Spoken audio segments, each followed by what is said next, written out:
우리 지역의 이슈 콕 짚어봅니다. 헬로 이슈 토크. 도내 이슈를 짚어보고 최선의 방안을 고민해보는 시간, 헬로 이슈 토크의 심준입니다. 오늘 함께 말씀 나눠주실 두 분 나오셨습니다. 먼저 하기남 변호사님 나오셨습니다. 반갑습니다. 네, 유진상 창원대 건축학부 교수님 자리하셨습니다. 네, 반갑습니다. 반갑습니다. 네, 먼저 지역의 이슈에 대해서 이야기를 해보는 이슈 짚어보기부터 시작하겠습니다. 문재인 대통령은 8일 내년 총선을 대비해 7개 부처 장관을 교체하는 중폭 규모의 인사를 단행했습니다.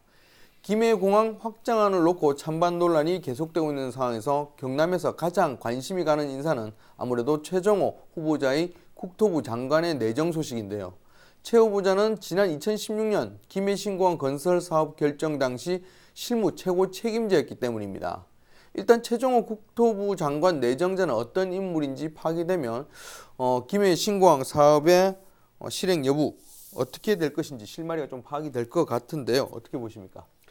우선 저희 이제 김해 신공항 이렇게 말로만 듣지만 이 네. 과정 좀 잘 모르시니까 잠깐 소개를 드리면 지금 김해 신공항 건설 사업이 6조를 투입해가지고 김해공항을 넓히고 활주로 1개를 추가합니다. 네. 그리고 이제 여객터미널, 그다음에 계류장 55개 등을 추가하고 올 상반기에 이제 계강 고시하고 하반기에 설계하고 2021년에 설계를 완료를 하면 2021년에 착공하고 26년에 준공을 해요. 네. 기간이 꽤 많이 남은 것 같지만 지금 6, 7년이라는 기간은 이제 거의 지금 의사 결정을 해야 될 마지노선에 다가왔다는 소리고, 그렇죠. 2016년 6월 21일 날 밀양하고 가덕도 어느 쪽에다 동남권 신공항 보낼 건지 한참 갈등을 하다가 차선책으로 김해공항을 확장하겠다는 결정을 했죠. 네.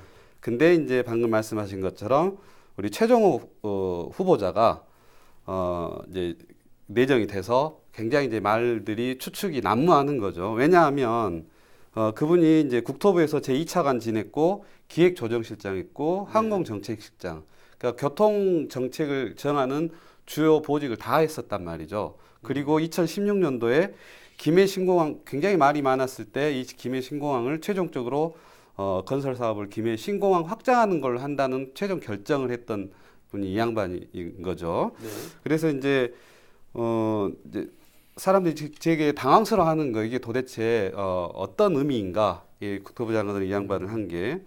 그런 데다가 이 최정호 내정자가 당시 했던 말들이 있습니다. 굉장히 또 강성 김해 공항 확장안을 강하게 밀어붙인 이야기들 많이 했는데, 예를 들면 파리 엔지니어링 공단에다 영역을 맡겨서 이제 최종 그 결과를 가지고 결정을 했는데, 경제성, 접근성, 안전성, 효율성 모든 면에서 가장 우수한 평가가 나왔기 때문에 당연하다. 네. 그 다음에 이제 대도시하고 인접해 있고 교통 인프라라든지 접근성 이런 게 굉장히 뛰어나기 때문에 영남 지역한테 굉장히 좋은 호기다. 그 다음에 세 번째는 국내선과 국제선이 동시에 운영되는 공항이 별로 없는데, 그렇기 때문에 효율성 측면에서 우수하다. 이 부분은 제가 볼 때도 조금 가부간의 어떤 판단의 여지가 있어요. 대부분 잘 이용되는 공항들은 국내선, 국외선 이제 따로 돼 있거든요. 활주로 길이도 있고 하기 때문에. 근데다가 이제 네 번째, 이게 또 이제 마지막 불을 지핀 게 언론에다 기고를 또 했어요. 별도로 본인이 지역 경제 활력을 불어넣을 영남권 관문 공항 하면서 이걸 이제 자화자찬하는 식의 이제 기고를 했단 말이죠. 이제 이러다 보니까 갖가지 추측이 이제 지금 나오고 있고, 과연 이게 공항을 김해공항 확장안을 계속 밀어붙이려고 하는 건지 아니면 정반대의 결정을 하려고 하는 건지 대통령이 우중을 떠보기도 하고 여러 가지 추측들이 지금 나오고 있는 거죠. 네. 방금 잠시 말씀해 주셨는데 지난 2월에 문재인 대통령이 김해 신공항 논란은 총리실 검증을 통해서 논의해라고 사실 재검토의 느낌을 시사를 했습니다. 그래서 그 이후로 신공항에 대한 논란이 더욱 가열된 그런 느낌도 좀 없지 않아 있는데요. 지금 이제 최정호 국토부 장관 내정과 김해 신공항 앞으로 결정 어떤 상관관계가 있을 거라고 보여집니다. 어떻게 예측을 할 수 있을까요?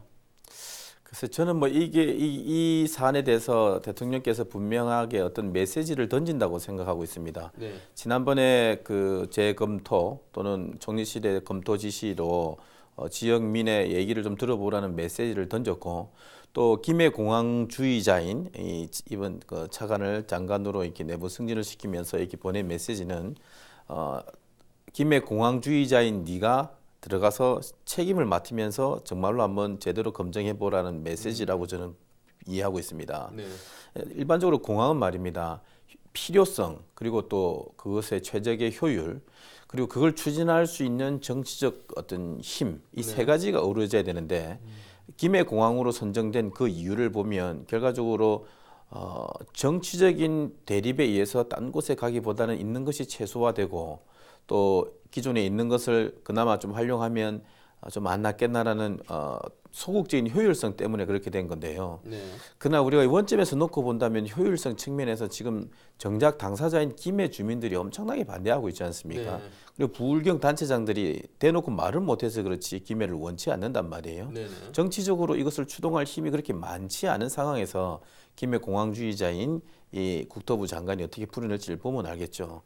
이 점에서 우리가 이제 주목해야 볼 점은 결국 우리 한 당사자인 김경수 지사님이 지금 현재 공석인 상태에서 이 일이 어떻게 진행될 것인가가 이제 중요한 것으로 저는 보이는데 만약 김경수 지사님이 보석으로 나오게 된다면 제가 생각할 때 부울경 단체장들이 그리고 검토 지시를 내린 대통령까지 놓고 본다면 김해 공항으로 쉽게 예전에 당신이 그 관료로 있을 어떤 실무 관료로 있을 때와 책임자로 있을 때는 저는 뭐 상당히 차이가 있다고 보여지고 결국은 좀 더 구체적이고 현실적인 검증 국면으로 더 들어가지 않겠는가 저는 이렇게 보고 있습니다.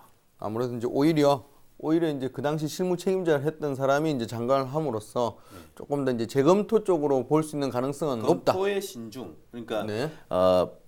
한쪽의 당사자가 아니고 양쪽의 견해를 듣는 입장에서 한쪽을 비교적 명확하게 잘 알고 있는 책임자로서 다른 쪽을 설득시킬 수 있는 시험대가 되는지를 보는 거겠죠.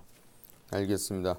어찌됐든 이제 김해 지역을 중심으로 경남 지역에서는 이제 김해 시흥공항 확장안에서는 이제 반대를 하고 있는 상황에서 좀 이제 좋은 결과가 나올 수 있도록 또 신중한 검토를 좀 바라도록 하겠습니다. 네, 오늘 본 주제에 대해서 이야기를 나눠보도록 하겠습니다. 도교육청 올해 초등 임용 합격자 210명 중 단 한 명도 발령을 내지 못한 사태가 발생했습니다. 합격은 했지만 백수라는 우스갯소리까지 나오고 있는 상황인데요. 오늘 헬로 이슈토크에서는 초등 임용 적체 현상의 원인과 해결 방안에 대해 이야기를 나눠보도록 하겠습니다. 네, 먼저 방금 잠시 제가 오프닝에서 얘기를 했지만 상황이 심각해 보입니다. 수치상으로 현재 상황이 어떻습니까? 지금 올해 초중등교원, 좀 전에 이제 초등교원만 이야기했는데 거기 교원 임용 대기자가 4,000명입니다. 네. 근데 이제 그 초등교원만 봤을 때 3월 1일자 신규 발령을 냈는데 경상남도 한 명도 없고 뿐만 아니라 서울, 경기, 인천, 대전, 대구, 광주 초등 발령자 한 명도 지금 취업을 못 시켰거든요. 네. 그래서 이제 그 경남 경우만 좀 좁혀 살펴보면 올해 합격 인원이 210명인데 그 중에 한 명도 지금 취업을 못했다는 소리예요. 발령. 그러니까 그리고 이제 도교육청의 2018년도 합격자 대기 인원이 107명인데 여기를 먼저 해소하고 순차적으로 또 인사를 하겠다고 했기 때문에 그 이전치까지 합하면 점점 눈덩이처럼 불어나고 이제 발령 대기자가 있는 거죠. 근데 서울 같은 경우는 올해 255명이 발령됐는데 작년 이제 임용 대기자 그다음에 올해 임용 대기자가 330명, 370명. 그 누적 합하면 이제 대충 감이 오시죠. 경기도 같은 경우도 올해 발령 인원이 108명인데 작년에 129명 또 이제 올해 970명이 앞에 지금 남아 있다는 거죠. 근데 이제 이분들이 이제 그 취업이 되려면 올해 8월 달에 이제 명예퇴직이나 자발적 퇴직자가 몇 명이 되는지 그걸 해야 되는데 아직까지는 알 수가 없는 거예요. 이게 통계에 잡히지가 않는 거죠. 그러니까 이제 대처를 못 하는 거고 그 전남 같은 경우 지금 올해 초등학교 인원 초등 합격 인원이 256명. 근데 7일 발령 인원이 16명. 그러니까 아주 전국적으로 꼭 경남뿐만이 아니라 지금 심각한 상황입니다. 네, 이게 장소적으로도 지역적으로 봐도 문제이긴 하지만 문제는 이제 올해만 유독 그런 게 아니라는 게 더 큰 문제인 것 같습니다. 그렇죠. 누적이 지금 되고 있는 거죠. 그 보면 지금 사실 요 누적 현상이 좀 극심하게 갑자기 도드라진 게 2017년부터 이제 심화가 된 거거든요. 2017, 18, 19 이제 3년 연속 앞으로도 계속 그래 예상이 되고 이제 일일자 기준으로 이제 통계를 살펴보면 2017년부터 19년 누적 인원이 초등학교 3,670명, 중등 282명. 그래서 특히 이제 초등학교가 집중적으로 많이 돼 있는데 2018년 합격자 중 미발령 인원이 867명, 2019년에는 2,801명. 점점 눈덩이처럼 불어나고 있죠. 이제 이러다 보니까 뭐 심지어 그 대책이라고 이제 나온 게 기간제 교사 자리라도 일부 우선 발령하겠다. 이제 뭐 이러면 이제 대기 발령자 입장에서는 그 아주 난감한 상황인 거죠. 그렇죠. 그리고 이제 하다못해 우리 대학도 대학원생 정원이 갑자기 늘어났다 줄어났다 하면 이쪽 연구실은 몇 명, 본인한테 의사를 물어봐서 이런 조율이라도 하거든요. 근데 지금 이 전 국가적으로 특히 이제 경남도에서 그러고 있다는 건 같은 교육자 입장에서 조금 우려스럽고 조금 이해가 안 되는 부분이기도 합니다. 네, 이미 상황이 좀 심각하다는 걸 이제 충분히 느낄 수 있을 것 같은데 이런 상황을 저희가 느낄 정도면 실제로 이제 임용 합격자들은 얼마나 불안하겠습니까? 이제 문제는 이제 더 큰 문제는 이게 3년 안에 발령이 나지 않으면 임용이 취소가 된다고요. 예, 뭐 원칙은 그렇습니다만 경남도 관계자는 원칙은 그렇지만 그 3년 안에 발령을 못 내서 뭐 임용이 취소되는 그런 일은 없게 한다고 또 없다고 합니다. 그래서 그 부분에 대해서는 크게 불안감을 느낄 필요는 없을 것 같은데 저는 이 사태를 보면서 이게 결국 우리 현 시대를 정확하게 반영하고 있는 거거든요. 이게 결국은 사회 경제의 문제가 모두가 그렇습니다만 결국 수요와 공급의 원리에 따른 거 아닙니까? 배워야 될 학생은 주는데 가르쳐야 될 가르쳐야 될 선생의 수급은 많은 미스매치 현상이지 않습니까? 그렇죠. 이것을 뭐 교육 당국이 모르지는 않았겠지만 일단 인구 구성에 따라서 이 임용 시험에 합격해야 될 이 평균 연령이 25에서 30세라고 놓고 본다면 25 내지 30년 전에 태어났던 그분들의 어떤 수급과 지금 현재 이게 배워야 되는 학생의 그 연령의 수급에 이런 차이가 나는 게 학생이 준다고 해서 그 25, 30년 전에 태어났던 그 사람들의 어떤 취업 또는 임용을 적게 바로 할 수는 없는 상황이 생기는 거거든요. 그렇죠. 근데 우리 사회가 만약에 활력이 있어가지고 다른 할 일이 많아가지고 명태가 좀 더 자유롭고 다른 쪽으로 많이 빠져나갔다면 이 수급 불균형이 어느 정도 해소가 됐을 텐데 그러지 못하는 이 현실이 지금 우리에게 당면하고 있는 것이고 어찌됐든 경남도 관계자는 우선 올해 작년에 적체됐던 사람을 먼저 배치를 하고 오래됐던 사람들은 다양한 형태의 변경된 형태로도 어쨌든 다 이렇게 임용을 한다고 하니까 불안해하실 필요는 없죠.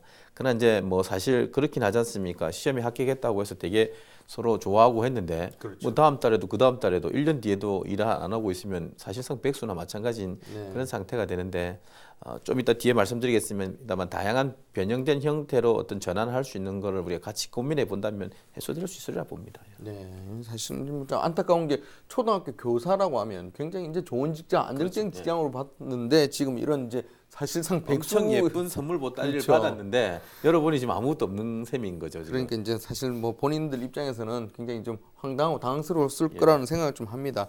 이제 이런 상황에 대해서 가장 이제 고민을 많이 하고 있는 사람들은 아무래도 도교육청에서 이제 고민을 하겠죠. 고민할 텐데 사실 이제 아까 잠시 말씀해 주시면 사회 전반적인 어떤 수요 공급의 문제이기 때문에 어쩔 수 없는 부분이 있긴 하지만 또 문제는 이게 예측이 가능하거든요. 예측이 가능한 문제였다는 거죠. 이게 학생이 계속 줄어가고 있는 상황이기 때문에 그런 상황에서 이제 사실 임용 인원을 미리 좀 조정을 했으면 이런 문제를 어느 정도는 막을 수 있지 않을까라는 좀 이야기도 나오고 있는 것 같습니다.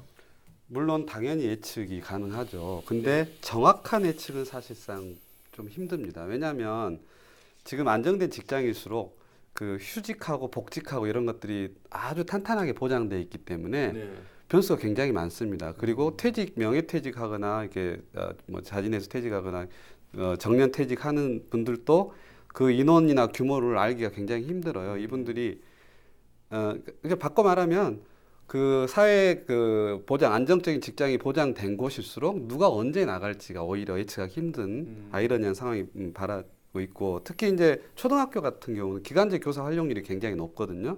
그래서 그 부분들도 다양한 변수의 영향을 받고 있고 그래서 이제 예측하기가 힘든 건 사실이지만 그렇다고 해서 예측을 포기해서는 안 됩니다. 아까 뭐 하기남 변호사님도 잠깐 이야기했는데 누적 인원이 지금 눈덩이처럼 늘어나고 있는데 누적 인원이라는 것은 앞에서 아까 제가 3년치를 이야기했잖아요. 네. 눈에 보이잖아요. 그러면 이제 좀 더 적극적인 대처를 해야 되는데 그게 좀 부족하지 않았나 싶고 사실상 대처를 안 한 건 아니에요. 도교육청이 2015에서 17년 3년 가는 동안 원래 400명 정도를 도에서 선발을 하다가 2018년도에 200명으로 대폭 줄였어요. 절반으로.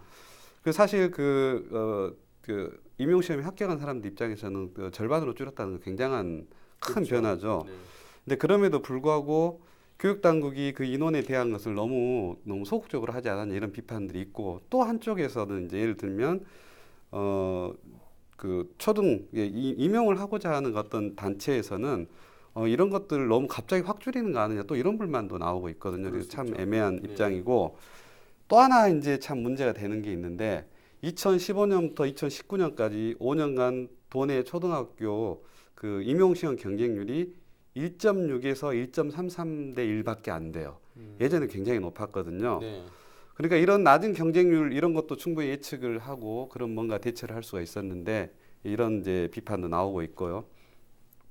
그리고 이제 마지막으로 또 우리가 예상치 못했던 또 하나 문제가 있는데 수도권 지역이라는 특정 지역에는 계속 자기들이 이제 신청을 해놓고 몰리는데 네. 그렇지 않은 뭐 그 기피 지역들 시골 지역이라든지 그 지역 대표적인 지역으로 보면 전남, 충북, 강원도 이런 지역들은 네. 이제 안 가는 거죠. 그러니까 교사가 필요한데도 사람이 없는 거예요. 그러면 이제 빈익빈 부익부 현상이 일어나는데 이게 여러 가지 이유가 있어요. 당연히 자기 지역으로 또는 수도권으로 선생님들이 가려고 하겠죠. 네. 그런 것뿐만이 아니라 뭐 기피 지역으로는 이제 현직 교사를 하다가도 이 선생님들이 다시 시험을 치거나 해서 재시험을 봐서 원래 있던 직장 포기하고 재시험을 해서 또 빠져나가요. 좋은 지역으로. 계속해서 공동화 현상이 지금 반복이 되는 거죠. 네. 이제 그런 문제들도 좀 있습니다. 방 교수님께서 말씀하셨지만 이제 대책은 좀 했던 그 대비를 했던 부분은 분명히 있는 것 같습니다. 임용 수를 좀 한 절반 가까이 줄이고 그래도 3년 연달아 이렇게 됐다는 부분에 대해서는 비판이 좀 없을 수는 없을 것 같습니다. 도교육청이 지금 상황 수습을 위해서 아까 잠시 얘기를 조금 해주셨는데 어떤 대응책들을 마련하고 있습니까? 일반적으로는 이제 교육청은 이제 다양한 연수 기회 확대라든지 또 대처 프로그램, 대체 프로그램 같은 것들을 한다고 하는데 저는 좀 더 획기적으로 한번 상상을 좀 발상의 전환을 한번 해봤으면 좋겠습니다. 네. 지금 이제 안 좋게 보자면 적체고 또 이분들이 가지는 불안감 그렇게 볼 수도 있지만 또 좋게 본다면 좀 좋게 해석하자면 좋은 인력들이 대기하는 어떤 여유 인력이 생긴 거잖아요. 네. 실제로 우리가 임용 시험에 합격할 임용고사의 고시라고 하잖아요. 네. 그 굉장히 공부를 많이 해야 되고 또 교대는 학력고사 점수도 수능 네. 점수도 상당히 높고 해서 좋은 인력들이잖아요. 그렇죠. 그래서 이런 인력들이 지금 이렇게 안 좋게 보면 논다고 볼 수 있지만 또 좋게 보면 이 인력들이 대기하고 있는 거잖아요. 이런 때에 우리가 국가가 보면은 경제가 좀 어려울 때는 이 SOC 사업을 일으키지 않습니까? 뉴딜처럼 이 교육청도 이 적체 인력을 발령받도록 기다리기만 할 것이 아니라 새로운 어떤 공공 근로라면 좀 표현하기 그런데 공공교육 활동 시스템으로 좀 전환을 시켰으면 좋겠습니다. 예를 들면 일선의 교사들은 가르치기에도 사실 벅찬데 점점 인력이 줄면서 행정 업무를 보면서 힘들어하잖아요. 그렇죠. 그렇다면 신규 임용 대기하는 합격하고 임용 대기한 이들을 일정 부분을 떼서 전문 행정 보조 기회를 1년 동안 연수를 시키는 명목으로 그쪽으로 배치를 한다든지.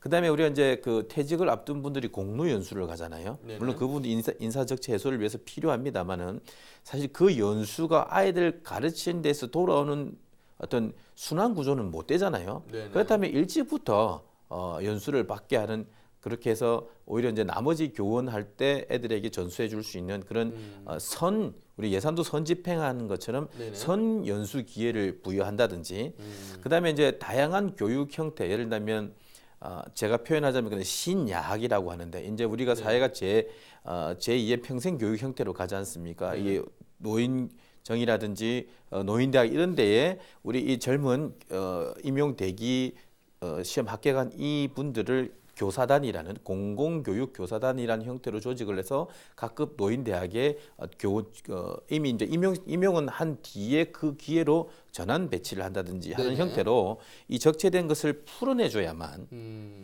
새로운 활력이 생깁니다. 왜냐하면 지금 현재 이 바깥 사회에서는 그 활력이 지금 비교적 많지가 않거든요.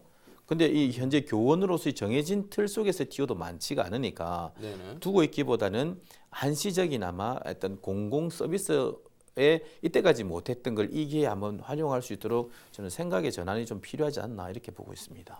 알겠습니다.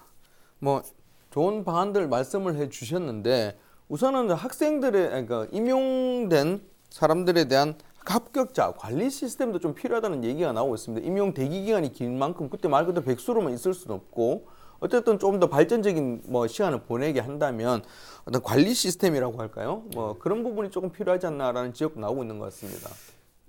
일단 하기남 변호사님이 사실 그 여러 가지 어떤 대체 방안을 이야기하면서 네. 한 관리 방안에 대해서 거의 한 절반 이상 설명을 해주신 것 같아요. 되게 좋은 아이디어를 많이 이야기를 해주셨는데 고급 인력을 필요로 하는 것은 차고도 넘칩니다. 네. 그러면 이 어쩔 수 없이 피치 못하게 뭐 2년, 3년을 대기를 해야 된다 그러면 이분들한테 절망감을 줄 게 아니라 이게 이제 일단 그 관리하는 입장에서는 당연히 책임과 의무를 교육청은 다 해야 됩니다. 이분들한테 무엇을 해줄 기회를 줄 건지 아니면 뭐 희망을 줄 건지를 잘 판단을 해야 되는데 이때 이분들한테 책임이 있는 거고 임용 대기자들에게도 당연히 이 기다리는 동안에 내가 무언가를 그냥 교사로서 무언가를 해야 되는 게 당연한 소임이고 어떤 수순인 것을 이제 당연하게 주어줘야 되는데 그렇다면 그게 무엇을 주냐는 거죠.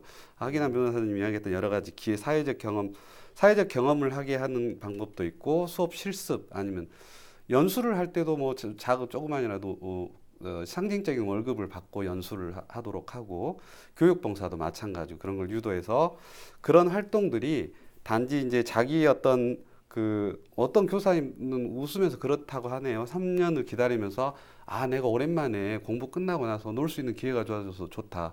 이 놀 수 있는 기회라는 것 자체가 이 놀이도 내가 교육 활동을 준비하는 새로운 어떤 시간으로 간주하도록 그런 시스템을 갖춰주는 거죠.